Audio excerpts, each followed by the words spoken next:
하나님 말씀은 사무엘상 17장 41절 말씀부터 49절 말씀이 되겠습니다.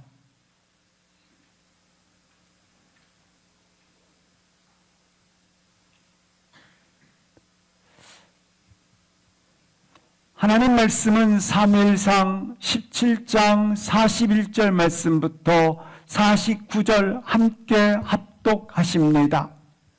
블레셋 사람이 방패든 사람을 앞세우고 다윗에게로 점점 가까이 나아가니라. 그 블레셋 사람이 둘러보다가 다윗을 보고 업신여기니 이는 그가 젊고 붉고 용모가 아름다움이라. 블레셋 사람이 다윗에게 이르되 네가 나를 개로 여기고 막대기를 가지고 내게 나왔느냐 하고 그의 신들의 이름으로 다윗을 저주하고 그 블레셋 사람이 또 다윗에게 이르되 내게로 오라. 내가 내 살을 공중의 새들과 들짐승들에게 주리라 하는지라. 다윗이 블레셋 사람들에게 이르되 너는 칼과 창과 단창으로 내게 나아오거니와 나는 만군의 여호와의 이름 곧 내가 모욕하는 이스라엘 군대의 하나님의 이름으로 내게 나아가노라. 오늘 여호와께서 너를 내 손에 넘기시리니 내가 너를 쳐서 내 목을 베고 블레셋 군대의 시체를 오늘 공중의 새와 땅의 들짐승에게 주어 온 땅으로 이스라엘의 하나님이 계신 줄 알게 하겠고 또 여호와의 구원하심이 칼과 창에 있지 아니함을 이 무리에게 알게 하리라. 전쟁은 여호와께 속한 것인즉 그가 너희를 우리 손에 넘기시리라. 블레셋 사람이 일어나 다윗에게로 마주 가까이 올 때에 다윗이 블레셋 사람을 향하여 빨리 달리며 손을 주머니에 넣어 돌을 가지고 물매로 던져 블레셋 사람의 이마를 치매 돌이 그의 이마에 박히니 땅에 엎드러지니라. 아멘. 무엇을 인생의 무기로 삼고 계십니까? 무엇을 인생의 도움으로 삼고 계십니까? 시편 121편의 말씀처럼 내가 산을 향하여 눈을 들리라. 나의 도움이 어디서 올까? 천지를 지으신 여호와에게로소다. 전쟁은 하나님께 속한 것이니 그를 의지할 수 있기를 주의 이름으로 기도합니다. 오늘 본문은 전쟁이 하나님께 속해 있다고 하는 마치 실전편과 같습니다. 전쟁은 하나님께 속한 것임을 선언하는 믿음의 패기와 용기를 보여주는 한 사람의 이야기가 등장하고 있습니다. 바로 엘라 골짜기에 골리앗 앞에 서 있는 다윗이었습니다. 오늘 본문은 다윗이 전쟁에 승리했다고 하는 승리의 결과를 보여주는 본문이기보다는 승리를 향해 나아가는 다윗의 모습을 심도 있게 다루고 있다고 하는 것입니다. 골리앗과의 전투에서 끝내 승리하기까지 다윗에게서 발견되어지는 영적 거인의 면모를 보여주고 있다고 하는 것입니다. 먼저 본문은 골리앗의 유압적인 외모의 모습을 이렇게 소개하고 있습니다. 17장 4절 말씀에 보시면 골리앗은 가드 사람으로 키가 6규빗이요 한 뼘이라.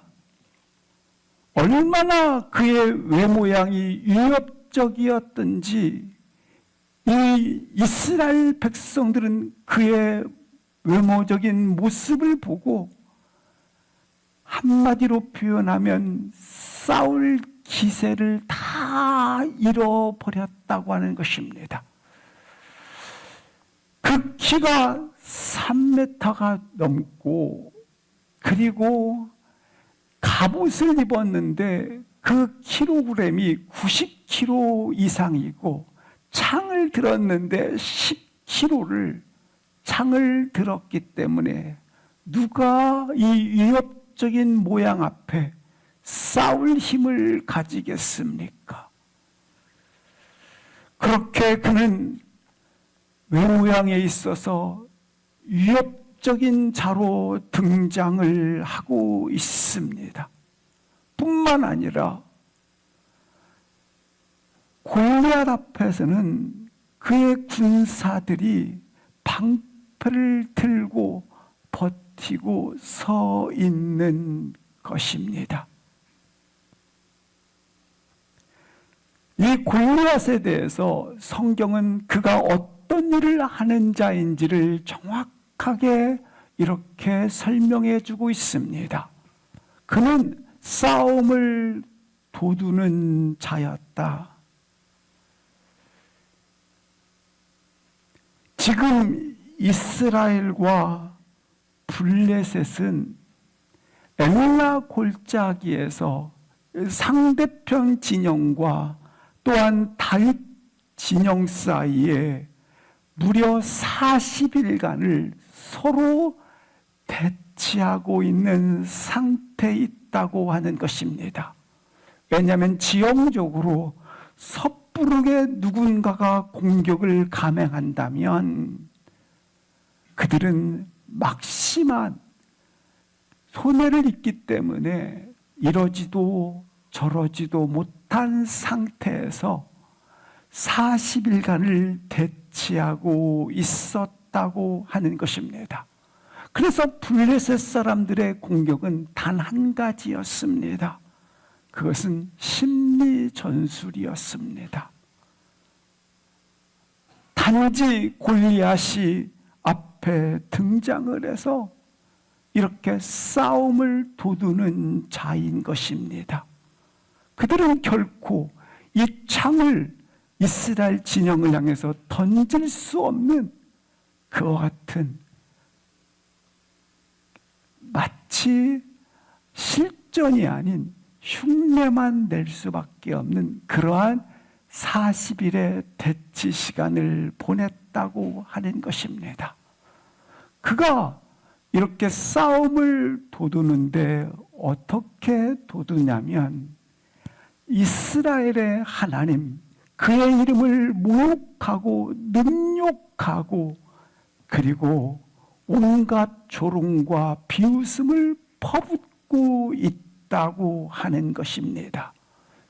이렇게 싸움을 도두는 대치 상태에 40일이 계속 대치되어 있다고 하는 것입니다.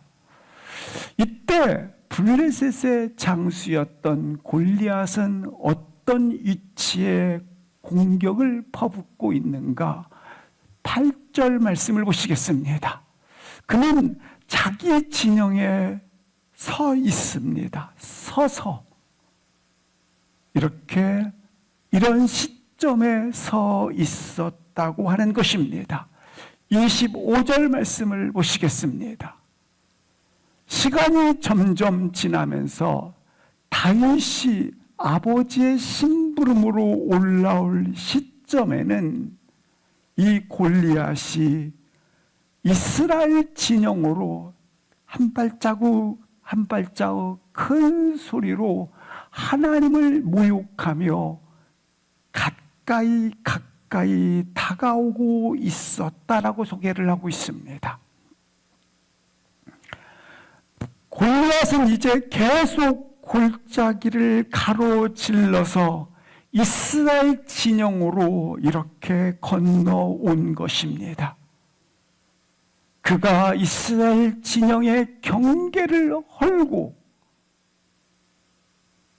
그 경계를 허물어 버리고, 다른 표현으로 말하면 이스라엘 진영의 영향력을 확장시키며 이스라엘 진영에 깊숙이 침투해 들어왔다고 하는 것입니다.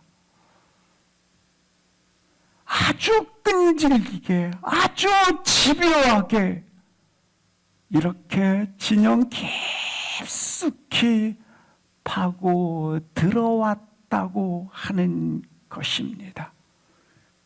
이게 바로 우리 인생이라고 하는 것입니다. 골리앗과 같은 이와 같은 자가 우리 인생에 그와 같이 등장을 한 거예요. 이와 같은 거인이 융합적인 모양을 취하고 단지 창을 던지지 못하는 그와 같은 심리적 전술로 나의 영혼에 깊숙이 나의 영혼을 장악하고 나의 심령을 장악하고, 이와 같은 거인이 등장해서 나의 깊은 내면에 가지고 있는 믿음의 영향력을 파괴시키면서 들어온다고 하는 것입니다. 이 심리적 전술에만 그치는, 그래서 그의 영향력과 그의 위세가 점점 이스라엘을 장악하고 있게 됩니다. 그러자 이스라엘 백성들은 패배의식에 젖어들었고, 그 패배의식을 다른 사람에게 서로 공감을 시키는 겁니다. 야, 큰일 났어. 야, 우리도 동일하게 내가 가지고 있는 패배의식을 공감시켜야만 되는 것처럼, 그렇게, 야, 우리는 너무 약해. 우리는 뭐해? 그 위협 앞에 이스라엘 군대는 강한 패배의식을 느끼게 됩니다. 이것이 가능한 이유는 무엇이겠습니까? 그 거인이 우리의 경계 안에 침투해 들어오게 된 이유는 무엇입니까? 침투에 들어와서 그 거대한 존재가 점점 나의 내면을 내면 속에 큰 세력을 구축하고, 그렇게 경계 안에 들어온, 침투에 들어온 까닭은 무엇입니까? 오늘 24절에 이렇게 소개하고 있습니다. 그것은 모든 사람이 보고 심히 두려워하기 위해서 이렇게 기록되어져 있다고 하는 것입니다.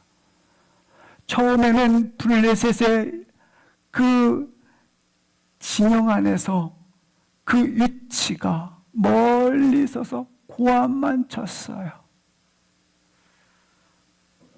그런데 점점 그 경계선을 그들이 치고 들어와서 내부로 들어오게 된 것입니다. 그래서 내적인 두려움이 그들 속에 파급이 되었고, 내적인 파급이 일어나자 서로 옆에 사람에게 공감을 시키는 거예요. 야, 우리 교회는 약해. 야, 시대가 이런데.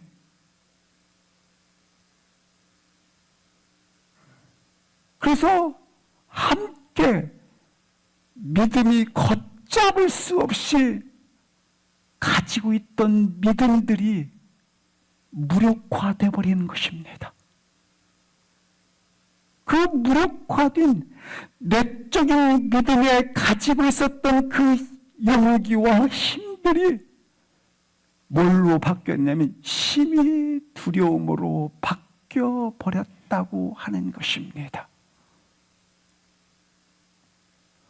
놀랍게도 이스라엘 진영 안에 있었던 그들 안에 대해서 두려움은 있었지만 하나님의 이름을 모욕하는 그 이스라엘 백성들이 그것을 듣고도 아무 누구도 분노했다는 기록은 없습니다.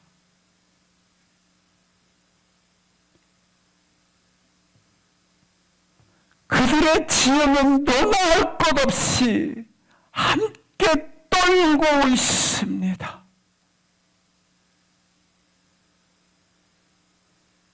두려움에 대한 의식을 왜 함께 공유하게 하십니까?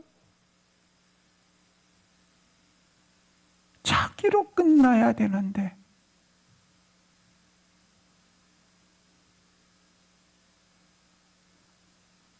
이걸 가리켜 남의 집 불구경하는 것이라는 것입니다.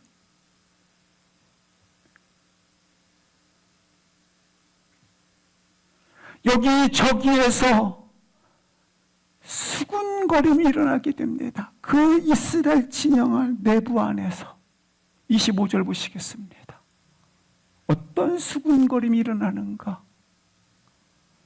이스라엘을 모욕하러 왔도다. 이런 수군거림이 일어납니다.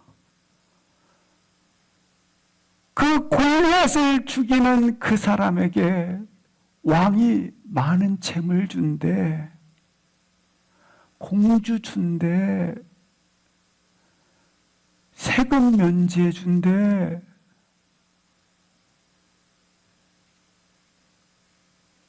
이 구경꾼들은 막상 이런 말만 합니다.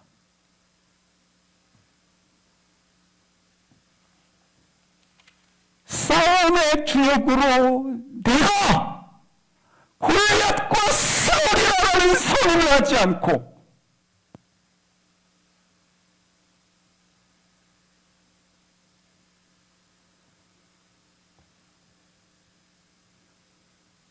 나는 이 싸움에서 일정한 거리를 두고 골리앗한테 안 죽었으면 다행이지 뭐.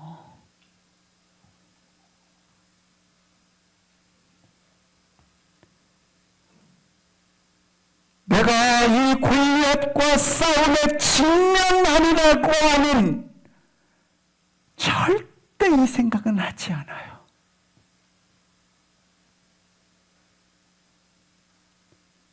왜? 이들은 이 싸움을 구경만 하는 자로 바뀌었을까요?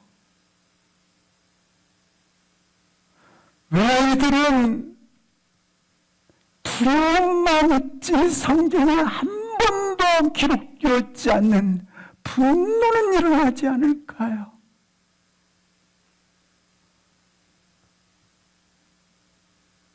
골리앗 장수라고 하는 저주와 조롱 속에서 하나님의 이름이 땅에 떨어져 있는데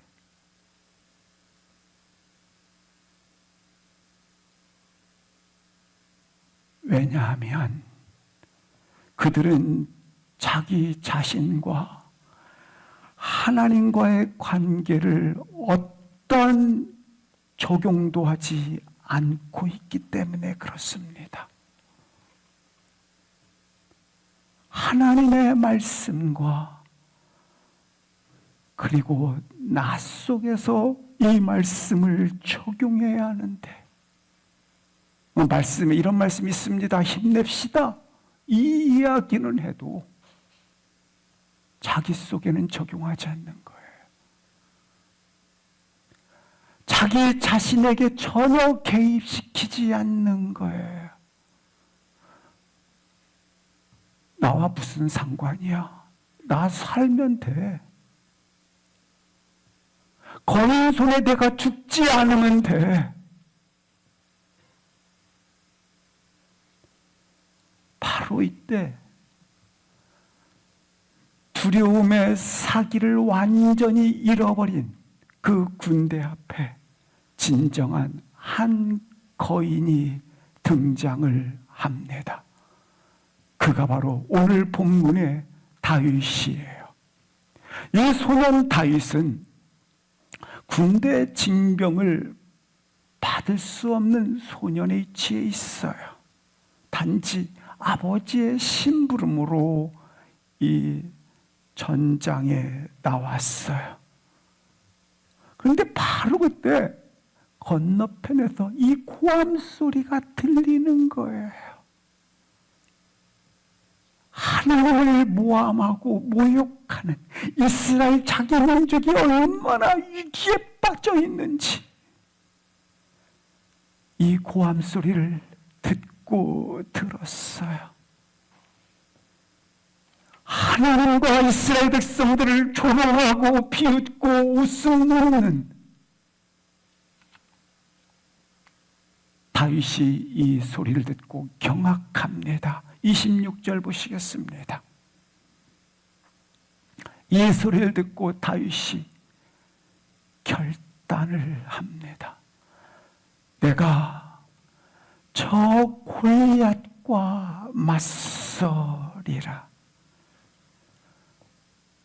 누구도 40일 동안 그렇게 조롱하고 우롱하고 하나님의 길에 땅에 떨어져 있음에도 불구하고 방치했던 그 장수에게 내가 싸우리라. 맞서는 다윗은 두렵지 않을까요? 아니에요. 다윗은 두렵지 않다기보다는 두려움이 그 안에 들어올 수 없는, 끼어들 수 없는 새 틈이 없었던 거예요. 왜냐하면 하나님 사랑의 열정에 쏟아 있었기 때문에 이 하나님을 향한 뜨거운 열정, 이 결정에 끼어들 수 없는 거예요. 두려움이. 결정엔 계산이 끼어들 수 없어요. 사랑하는 성도 여러분, 우리가 위험에 빠진 어린 자녀가 있다면 그 어머니의 쾌력이 발이 뛰는 것을 수없이 들었어요. 그 불길 속에 있는 내 자녀, 숨막히는 위험 속에 있는 내 딸, 그 물보라 속에 고통을 겪고 있는 자녀가 있다면 아무런 계산 없이 던져요. 왜? 진짜 사랑하는 부모이기 때문에. 거기에 두려움이 끼어들 수가 없어요. 불 속인데도 안 두려워요. 거기에 계산이 없어요. 죽을 텐데 어디 계산해? 그런 계산 어디가 있어요? 던지는 것이 당연하다고 생각할 뿐이에요. 이런 상황인데 다 구경꾼으로 있어요. 다. 혀만 아이고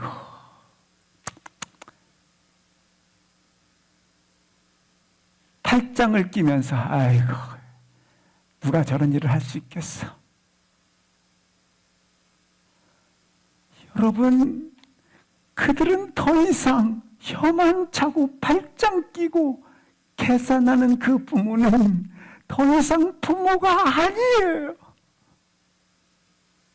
더 이상 사랑하지 않기 때문에 그럴 뿐이에요. 사랑한다면, 하나님을 사랑한다면 그럴 수가 없어요. 그 오늘 본문처럼 엘라 골짜기의 사울과 그의 군대는 두려움밖에 없어요. 그래서 사울 왕의 장막으로 파놓은 그 장막 안에 서로 누가 먼저 숨어 들어가느냐? 숨어 들어가서 야 전쟁에 이기면 딸 준대. 야 세금 면제 준대. 야 대우해 준대.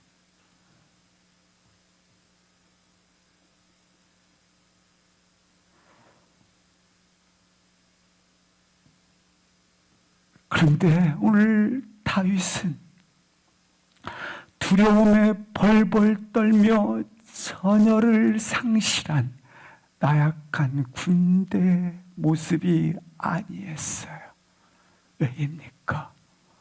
다윗은 본질적으로 하나님과 자신과의 관계를, 둘 사이의 관계를 사랑의 관계로 올려놓았기 때문에 하나님을 향한 그 사랑의 자신을 계산하지 않고 던진 거예요.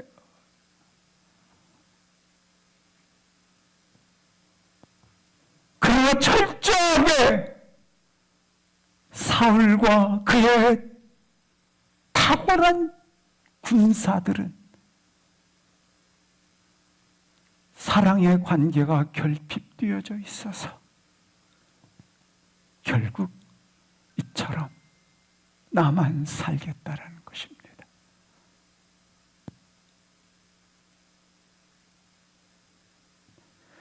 하나님을 향한 다윗의 마음, 바로 그것이 사랑의 본능이에요. 이 하나님을 향한 그 사랑의 본능은 더 이상 고민하지 않아요. 계산이 끼어들 수가 없어요. 리스가 생긴다 할지라도 주저할 수 없는, 나의 안위를 생각할 겨를 없이 던져버렸어요. 진정한 사랑으로의 본질인 거예요.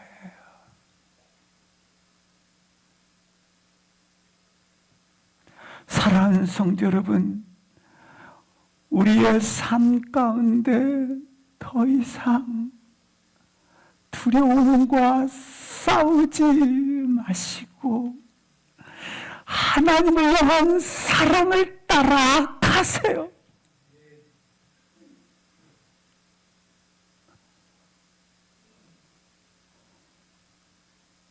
두려움과 싸우면 싸울수록 답이 없어요. 문제보다 크신 주님 바라보며 두려움보다 크신 하나님의 사랑을, 그 사랑을 쫓아가세요. 오늘 다윗처럼 말입니다. 이것이 우리 인생에 찾아온 경계를 넘어서는 골리앗 앞에 맞서는 방법입니다. 비교 불가능한 용맹함은 하나님을 향한 그 뜨거운 불타는 사랑 말입니다. 이 순전한 중심, 사랑하는 성도 여러분, 사랑의 본능으로 일어나 가십시오. 하나님을 의지하고 일어나 싸우세요. 두려워하는 것에 멈춰있지 마십시오. 대안 없이 사랑하세요. 사랑이 두려움을 넘어 인생의 골리앗과 맞설 수 있는 믿음의 용기와 힘을 실어주게 될 것입니다. 여러분의 그 인생의 두려움을 이기는 사랑의 본능이 타오르기를 주의 이름으로 기도합니다. 이 사랑의 본능만이 오늘 골리앗 앞에 맞설 수 있는 능력이 됩니다. 40일을 무력하게 지금 그들은 계속해서 대치하고 있어요. 근데 갑자기 결전의 날이 끼어들었어요. 다윗 아버지한테 심부름을 따라서 지금 전장의 현장에 다윗이 끼어들었어요. 엘라 골짜기에 형들에게 만찬을 베풀기 위하여 찾아왔는데 비장한 각오도 없었어요. 내가 싸우겠다라는 의지도 없었어요. 내가 가면 무슨 일이 닥칠지 비장한 각오도 결심도 없었어요. 그냥 민족적 위기 앞에 아버지 심부름을 왔다가 하나님의 이름을 모욕당하고 민족적 위기 앞에 서 있는 것만 내가 봤을 뿐이에요. 그런데 그가 어떻게 이 작은 소년이 즉각적으로 그와 전쟁을 하기 위하여 그 직면을 하였는가? 그렇습니다. 이것이 바로 믿음의 삶의 흐름입니다. 평소에 내가 어떻게 살았는가? 눈을 뜨고 나서 새로운 변화, 그리고 새로운 결단, 하나님 말씀에 대한 반응으로 살고 있었어요. 이렇게. 그날도 갔는데 이 상황인 거예요. 지금 내가 특별히 믿음을 끌어올리거나 믿음이 풀려온 것이 아니에요. 믿음으로 살다 보니까 이런 상황이 닥쳤을 뿐이에요. 다윗이 지금 본문 속에서 나타나는 것은 갑자기 믿음이 믿음의 흐름, 믿음의 평균치예요. 근데 내 눈앞에 펼쳐진 상황이, 이런 상황이 펼쳐지자 믿음의 평균치로 반응을 한 거예요. 그가 매일매일 믿음으로 도전하고 믿음으로 변화되어지고 성장되었고 매일매일 주님의 동행의 능력으로 살아왔던 것들이 이렇게 지내가고 있는데 이런 상황이 펼쳐져 있는 거예요.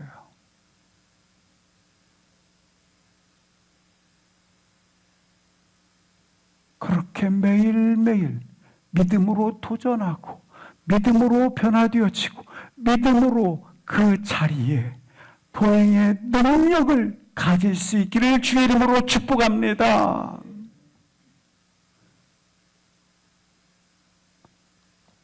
그래서 내가 결투하리라. 한 가지 우리가 주목할 것은 믿음으로 내가 전투하겠다, 싸우겠다고 결단한다 할지라도 여전히 거인 앞에 서기 위해서는 두 가지 장애물을 극복해야 했습니다. 살펴보도록 하시겠습니다. 골리앗 앞에 서기 전에 두 가지 저항에 부딪히는데 첫 번째 엘리압과 두 번째 사울 왕의 만남이 되겠습니다.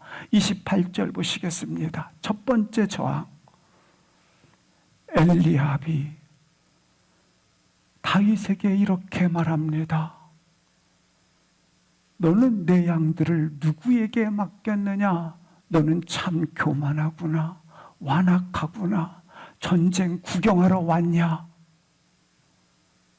이렇게 엘리압 맏형이 그의 내면을 정죄하고 그리고 그의 내적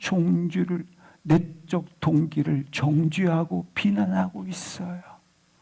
내면을 막 공격하는 거죠. 교만, 마음의 완악함, 다 내적 동기 아니겠습니까?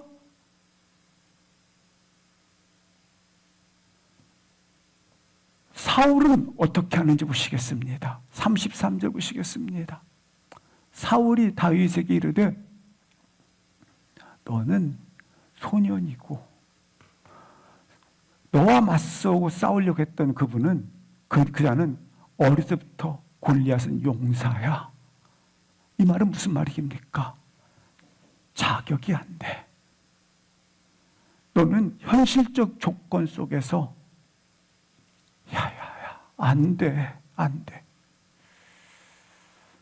여기 전쟁의 경험과 그리고 오래된 경험들을 가지고 있는 사울 왕과 형 엘리압입니다. 그들은 다윗이 골리앗 앞에 서 있기도 전에, 싸우기도 전에 이처럼 강하게 반대를 하고 그리고 이처럼 내적 동기를 그들은 이처럼 공격을 하고 있습니다. 현실적인 조건을 들어서 너는 소년이야. 불신하고 그리고 반대를 합니다. 지금 골리앗과 막상 싸우기도 전에 이런 조롱과 그리고 반대에 부딪히게 되는 것을 볼 수 있는 것입니다. 자신을 인정해 주지 않는 사람들.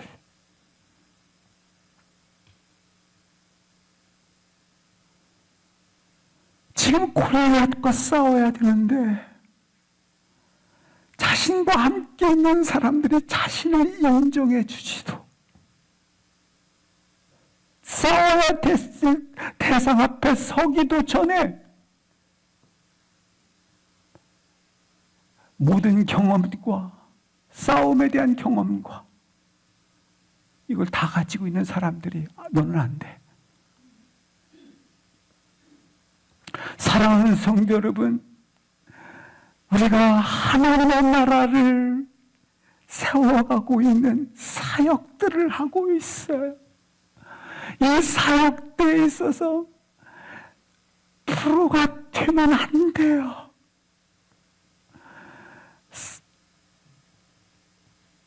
왜냐하면 프로가 되면 마음을 잃어버리는 지름길이 되기 때문에 그래요. 진짜 프로가 돼야 돼요. 진짜 프로는 항상 언제나 긴장과 떨림으로 경주를 하기 때문에 그렇습니다.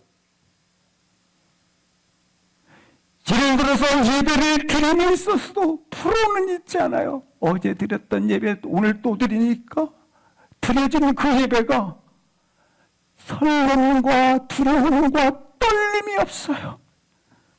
그러나 진짜 프로는 그 예배에 하나님을 향한 그 떨림과 두려움과 목마름과 간절함과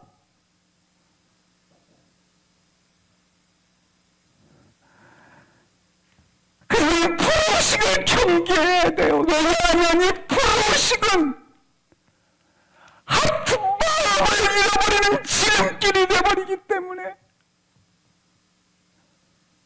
하나님을 향한 갈망, 목마름, 영혼을 마시지 않으면 죽을 것 같은 사슴의 그 목마른 사슴이 애타듯이 오늘 마시지 않으면 죽을 것 같아.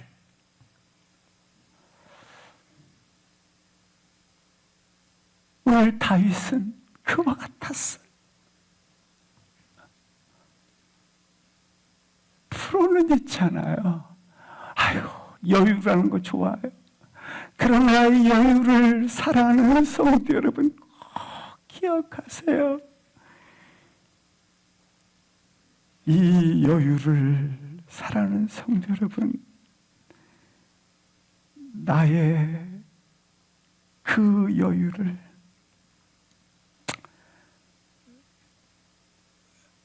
나의 마치 여하튼 안일로 쓰면 안 돼요.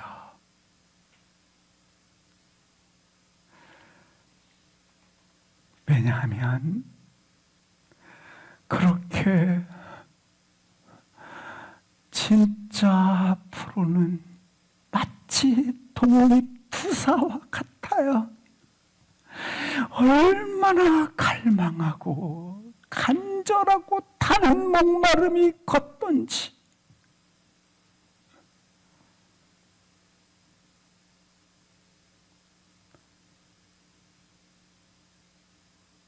이 프로가 되어 있는 그 또 다음 주 예배 드리는 그것들이 익숙해져서 설레임을 잊어버리고 두렵고 떨리는 마음을 잃어버리면 숭고한 하나님 앞에 긴장을 잃어버리면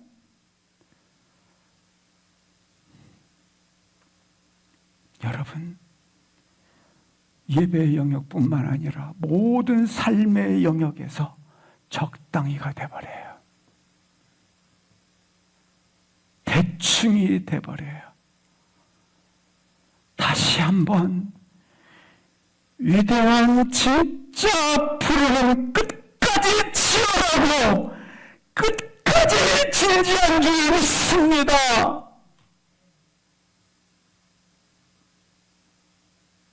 다윗은 지금 골리앗 앞에 직면하기도 전에 냉소주의자들에 의해서 이렇게 아주 자신들이 가지고 있는 경험들에 의해서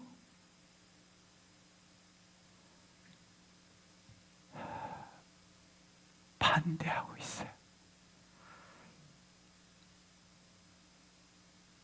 그러나 다윗의 이 갈망의 크기는 냉수주의자들의 그와 같은 것들을 받아들이지 않습니다. 오히려 그 저항과 그것들을 저항을 뚫고 가시기를 주의 이름으로 기도합니다. 그때 어떻게 하시겠어요? 골리앗 앞에 서기도 전에 엘리압이 지금 그렇게 하고 있어요. 멱살 잡겠어요? 영적 거인이었던 다윗은 엘리압의 그와 같은 비난에도 불구하고 30절 말씀을 보시겠습니다. 전과 같이 대답하니라. 사단은 항상 내가 골리앗 앞에 서기 전에 대진표를 엘리압과 싸우라고 바꿔놓습니다. 진짜 싸움을 하기도 전에 다른 대상과 싸우도록 교묘하게 대진표를 바꿔놓습니다. 우리가 분명히 저 것과 내가 싸워 이기리라 라고 하는 그 분명한 하나님의 뜻을 알고도 무슨 일이 생기면 이건 잊어버리고 그 사람하고 싸워요.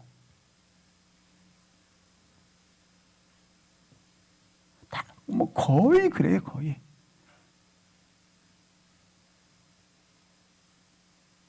대진표를 바꾸는 사탄의 그 교묘한 전술에 속아서. 그런데 다윗이 어떻게 돼요? 돌아서서 전과 같이 나는 뭐 누구와 싸우리라? 골리앗과 싸우리라. 내가 맞서야 하는, 내가 싸워야 되는 대상. 형은 큰 형이 아니요. 자신의 갈망을 조금도 중심이 흔들리지 않는 다윗을 보게 됩니다. 동일하게 이런 영적 분별력이 있기를 축원드립니다. 교묘하게 나의 싸움의 대진표를 바꿔치기 하는 사단의 계교에 대해서 돌아서서 전과 같이 대답하는 견고한 마음의 중심이 굳게 서 있기를 축복합니다. 이 사울의 반대에 대해서 34절부터 36절까지 어떻게 반응하는지를 보시기 바랍니다. 다윗은 이렇게 말합니다. 사울왕 앞에서 사자와 곰을 내가 이렇게 했다고 합니다. 35절 사자와 곰에 대해서 내가 죽였고 수염을 잡고 쳐 죽였나이다. 36절 보시겠습니다. 사자와 곰을 살아 내가 쳐 죽였습니다. 그리고 놓고 한 말이 하나님의 군대를 모욕하는 골리앗을 내가 싸우겠습니다. 이렇게 이야기를 합니다. 그렇다면 사울왕이요, 제가 이래봬도 사자와 곰을 싸워서 쳐 죽였습니다. 다윗이 자신의 과거의 성공담을 이야기하지 한 게 아니요, 하나님의 군대를 모욕하는 저들, 다른 표현으로 말하면 다윗은 전혀 다른 경험을 얘기합니다. 내가 그때도 하나님을 경험했습니다.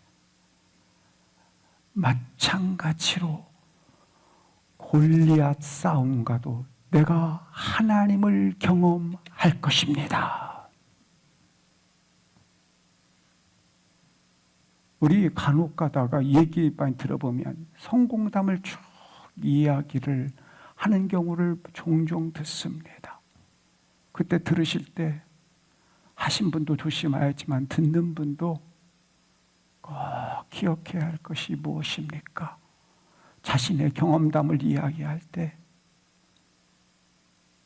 자랑이 되면 안 되겠을 뿐만 아니라 동시에 듣는 분도 저분이 저렇게 하나님을 경험했구나로 들으셔야 돼요.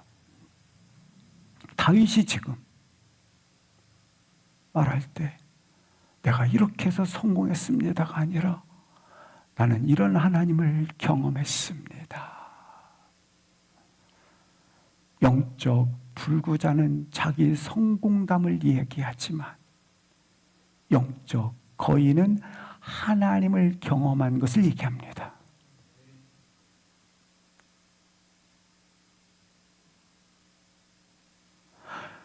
지금 다윗이 하는 말은 내가 용기가 있어, 저와 싸움에 대한 기술이 있어 내가 곰과 사자를 쳐 죽였습니다가 아니라 그때도 나와 함께 하신 하나님, 골리앗과 싸움에도 나의 하나님이 함께 하심을 내가 믿습니다.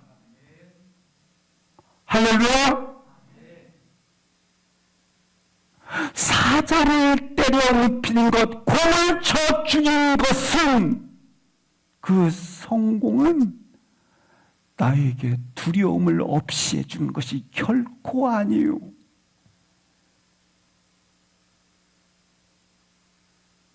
나에게 두려움을 결코 없애주는 게 아니에요.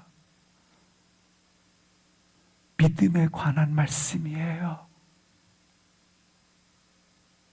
과거의 성공담, 그것은 결코 나의 두려움을 완전히 몰아내지 못합니다.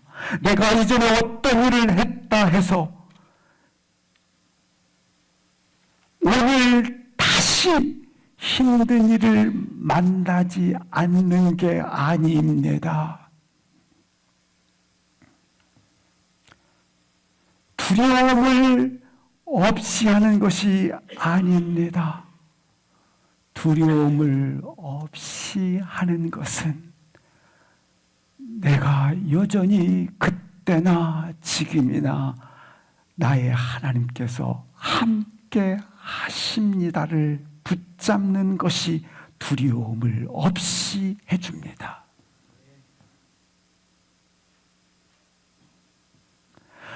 우리를 거인 앞에서 벌벌 떨지 않게 하는 것은 오직 한 가지뿐, 오직 하나님 그분에 대한 경험이었던 것입니다.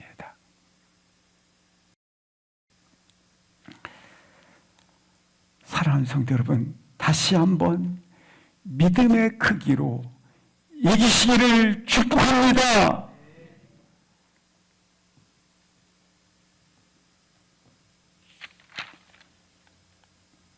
이제 다윗이 전쟁에 참여할 것에 대한 승낙을 받고 다윗이 어떤 행동을 하는지 영적 거장의 이야기를 보겠습니다. 먼저 38절 39절 보시겠습니다. 다윗이 어떤 행동을 하는지 보십시오. 사울이 자기 군복을 입히고 씌우고 입힘에 이렇게 표현을 해주고 있습니다.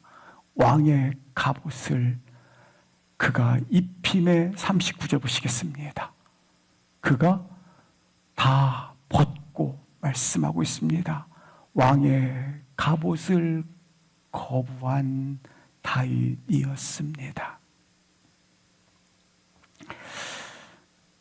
왕은 경험을 가진 자요. 그리고 왕은 골리앗과 싸우기 위한 최선의 전술을 아는 자입니다. 최선의 방법을 가진 그가 이렇게 싸울 수 있도록 그에게 갑옷과 무기를 들게 했습니다. 그런데 다윗은 오늘 벗어버렸다. 갑옷을 거부했어요. 사울의 무기를 거절했습니다. 전쟁에 처음 참여한 다윗 소년이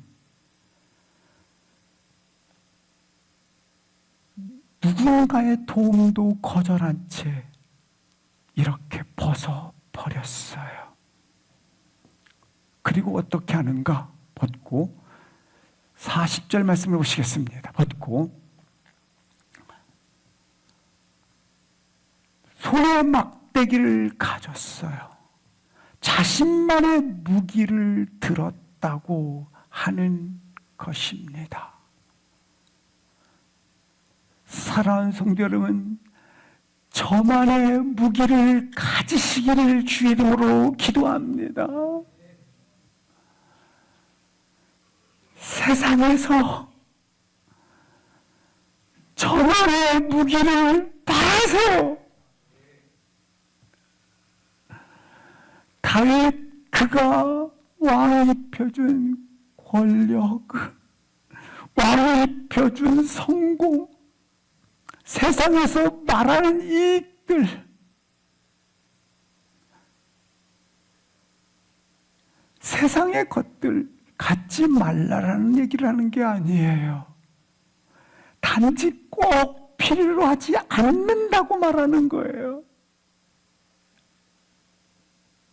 다만 난 이것이 있든 없든 저만의 무기를 들겠습니다. 38절과 39절에 나와 있는 이것, 이 무기가 없을지라도 나는 나만의 무기를 들겠습니다. 세상에 대해서 분명히 고백할 수 있기를 기도합니다. 이것이 다윗의 놀라운 담대함입니다. 획기적 차별화입니다. 자신만의 무기 40절을 보시기 바랍니다. 손에 막대기를 가지고 다윗은 돌연 막대기를 가지고 시내에 내려와서 그가 돌멩이를 고르기 시작합니다. 골라서니까 골랐습니다. 하나하나의 돌들을 골라서 다윗이 자신만의 무기를 지금 골랐어요. 만들고 있어요. 자신만의 무기를 골라서 다듬고 있어요. 사랑하는 성도 여러분, 지금 목숨을 건 싸움 아닙니까? 이 목숨을 건 싸움에서 그가 가장 확실한, 가장 분명한 믿음이 되기 위해서는 유언을 바라는 태도에서는 절대 믿음이 걸러지거나 채워지지 않아요. 인생의 관습에 의해서 믿음이 확인되지도 않아요. 대중의 기호를 자꾸 쫓아가는 것, 확신과 믿음이 길러지는 게 아니에요. 사랑하는 성도 여러분, 오늘 매끄러운 돌 5을 고르시는 자신만의 무기를 고르세요. 다윗이 매끄러운 돌 5을 골랐듯이 여러분에게 꼭 맞는 무기가 무엇인지 진정 알고 계십니까?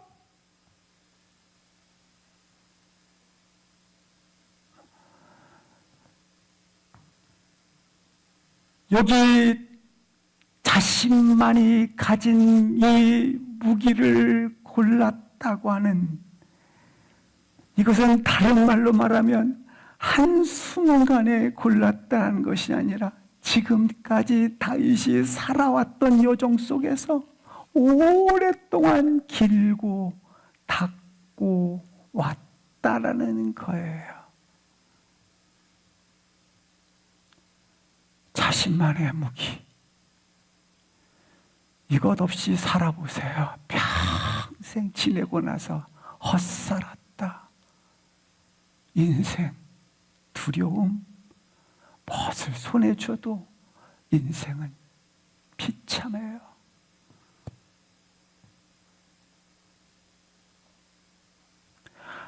오랜 시간 동안 끈질기게 자기의 무기를 갈고 닦아온 진짜 실력자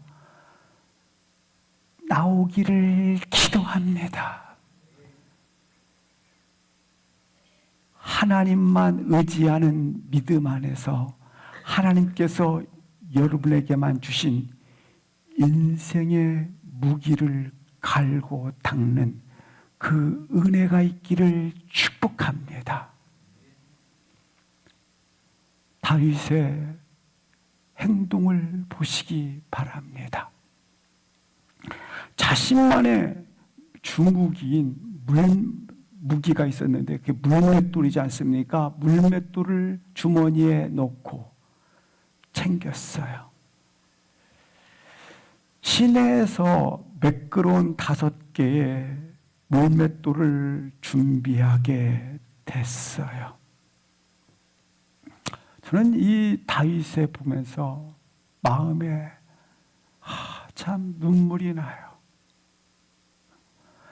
지금 이스라엘은 연장자들이 수없이 많고 군대 장관이 수없이 많고 탁월한 전사들이 그렇게 많음에도 누구 한 사람 싸움의 무대에 주역이 되고자 하는 사람은 한 사람도 없었다는 거예요. 지금 군대 장관, 전사들 그렇게 많은데 진짜로 싸움에 자기 안위가, 내 이익이, 이 계산이 너무 빨라서 아무도 이 싸움에 직면하자 누구 한 사람 싸움의 주역을 되고자 하는 한 사람이 없었어요.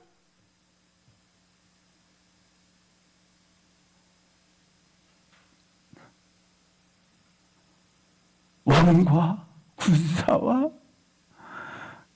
위정자와 겨우 전사로서는 갖추어지지 않은 이 싸움의 전사로도 초대받지 못한 한 사람, 싸움의 무게를 온몸에 지고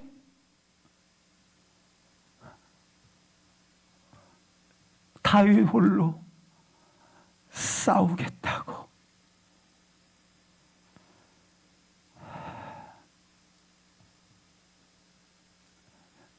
우리는 어떻습니까?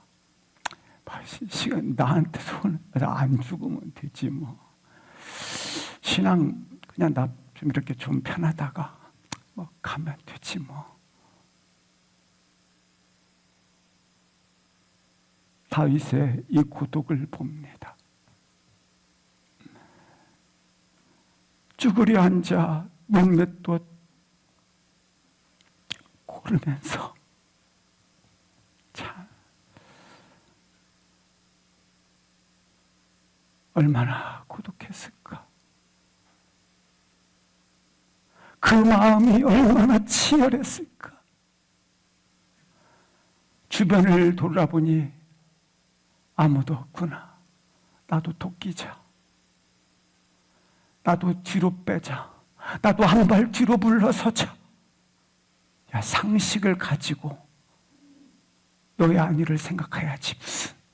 그래, 자 타.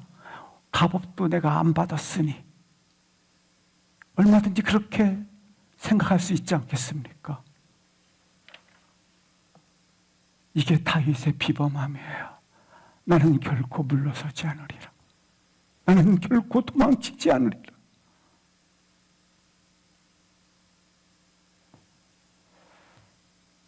왜 5개를 주었을까?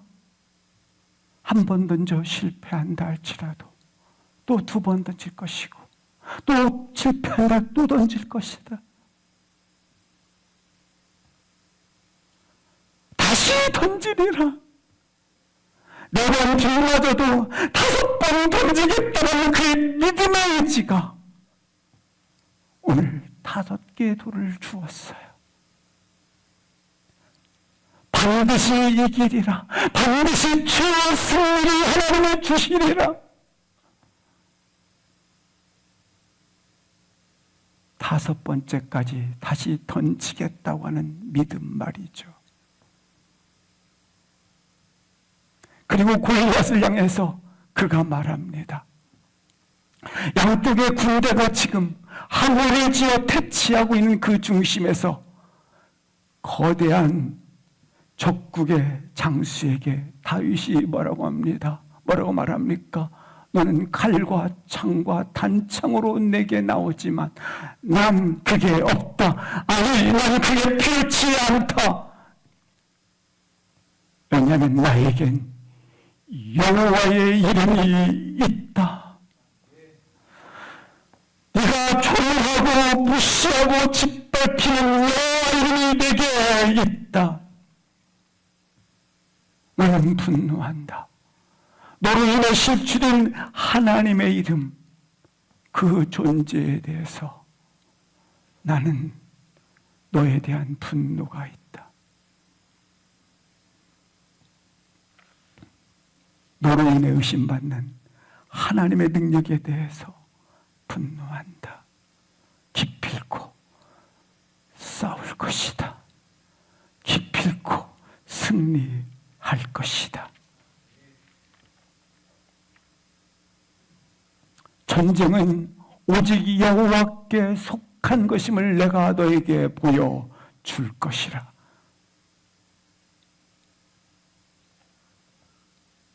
이것이 다윗의 숭고한 마음이요 차별화된 중심이었어요. 이 믿음의 선언과 함께 다윗이 진격을 하게 됩니다. 어떻게 진격합니까? 오늘 그의 손에 물매를 가지고 나아가니라. 진격을 해요. 그리고 그 물맷돌을 거인에게 던집니다. 거인의 이마에 맞춰졌고 그는 땅에 엎드러졌습니다. 그 물맷돌은 첫 번째 돌이었습니다. 다윗의 성공 확률의 5배 높았습니다. 이 돌은 장수의 이마에 그대로 박혔습니다. 거인의 이마에 농중했습니다. 성경에 그대로 41절부터 묘사되어 설명되어 있습니다. 시냇가에서 채집한 매끄러운 돌이 장수의 이마에 박히는 것은 불가능합니다. 더더욱 골리앗은 성경에 기록된 것처럼 그가 놋쇠로 만든 노트구를 쓰고 있었습니다. 매끄러운 돌이 노트구를 뚫고 머리에 박히는 것은 불가능합니다. 박힐 확률이 없습니다. 그러나 박혔습니다. 불가능합니다. 그런데 박혔습니다. 이것은 믿음에 대한 하나님의 보상입니다. 다윗은 블레셋을 골리앗을 향해 정확하게 던졌을 뿐입니다. 다윗의 믿음으로 던져진 이 물맷돌은 하나님의 손에 옮겨져서 하나님이 그 믿음으로 그의 믿음을 보시고 정확하게 이마에 블레셋의 골리앗을 그 돌을 박아 버리셨습니다. 하나님의 손에 달려 있는 것입니다. 나의 믿음의 고백이 하나님의 손에 들려지지요. 그대로 5 물맷돌이 놀랍게 하나만 던졌는데도 박혔습니다. 넉넉히 4개가 남아있는 이김을 주셨습니다. 사랑하는 성도 여러분, 믿음이 있다면 거인 앞에 서세요. 거인에게 돌진하세요. 그리고 믿음으로 물맷돌을 던지십시오. 그들이 믿음으로 떠나는 순간 하나님의 손에 들려집니다. 하나님께서 하실 것입니다. 우리 일어나셔서 함심에서 기도하시겠습니다.